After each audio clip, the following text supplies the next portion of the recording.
La plage aux écrivains s'est déroulée ce week-end sous un soleil radieux. L'événement a débuté samedi midi sur le front de mer d'Arcachon par le traditionnel buffet d'huîtres géant. Les bénévoles des associations de la commune s'étaient levés tôt le matin pour ouvrir des milliers de coquillages qu'Arcachonnais et visiteurs ont engloutis en quelques minutes avant de se presser dans le village sur le sable pour la remise du prix littéraire 2018 de la ville d'Arcachon. Cette année, le prix a été attribué à Michel Bernard pour son roman Le Bon Cœur, consacré à la vie de Jeanne d'Arc.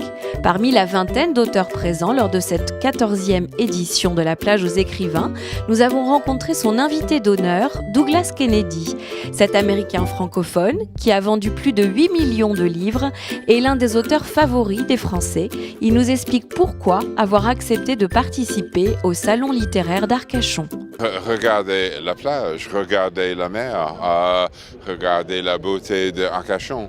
Et c'était toujours une ambition de signer ici. Et j'adore les salons de livres aussi. Pour moi, c'est une opportunité de rencontrer face à face mon lectorat. Et ça, c'est très important. On a pris beaucoup et c'est toujours chaleureux. Et surtout au début de l'été, ou presque l'été. C'est la première fois pour moi ici. Je ne connais pas Cap-Ferret ou Arcachon ou la côte atlantique à côté de Bordeaux. Donc, mais c'est sûr que je vais revenir. Je fonctionne comme une éponge. J'absorbe tout le temps et peut-être je vais trouver quelque chose ce week-end. Je peux utiliser, mais j'en suis sûr j'aurai des très bonnes mémoires de mon week-end à Arcachon et surtout du salon de livres. La chose la plus importante pour moi est le fait que j'ai un grand lectorat, mais pourquoi? Peut-être parce que j'écris des histoires où la vie quotidienne est partout et des grandes questions de la vie est partout. Et j'écris des choses très primordiales, le couple, la famille, en fait, des rêves de la liberté et le fait que pourquoi on crée son propre piège. Et ça, c'est une grande question sans réponse. Le truc aussi, en fait, fréquemment, il y a un échange avec mon lectorat et on apprend beaucoup. En fait, l'année dernière, à Saint-Tropez, j'ai rencontré une femme qui a perdu sa fille au Bataclan. Et elle m'a rencontré cette histoire. On a pris un verre après, une femme de ma génération et je suis un père.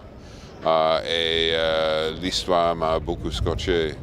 Et on a eu un échange au sujet de la tragédie aussi et le fait que, honnêtement, en fait, il faut vivre avec une tragédie comme ça jusqu'à la fin de la vie. Il n'a pas, franchement, un soulagement.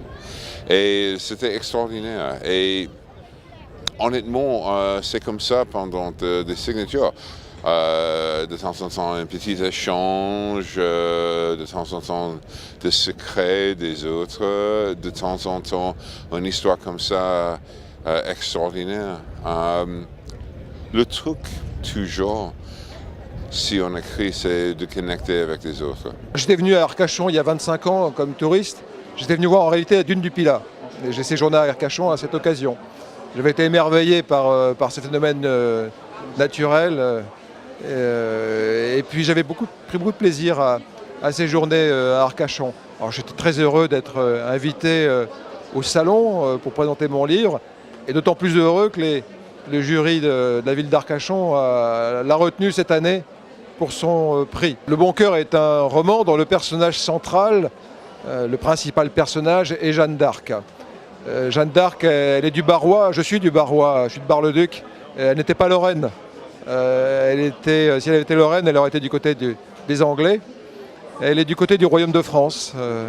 Et je connais très bien l'endroit où elle est née, l'endroit où elle a grandi et où elle a eu la révélation de sa mission. Les paysages qu'elle a traversés, c'est évidemment les miens, mais c'est aussi ceux que je connais bien. Cette route de la Lorraine vers les Pays de la Loire, c'est une route qui m'est familière. C'était pour moi la route des vacances. Et imaginer le périple de cette jeune fille à cheval avec ses compagnons vers le roi de France, ça avait quelque chose pour moi de vraiment entraînant. Et donc j'ai voulu chevaucher en quelque sorte à ses côtés et rester avec elle, l'accompagner jusqu'au bout. Le bout étant sa mort. sa mort et en même temps la manière dont elle est restée présente parmi nous, par son procès qui nous restitue ses paroles, ce qu'elle a dit, ce qu'elle disait, et qui, je crois, encore agit sur nous, par sa force, par sa beauté, et par une forme supérieure de désintéressement.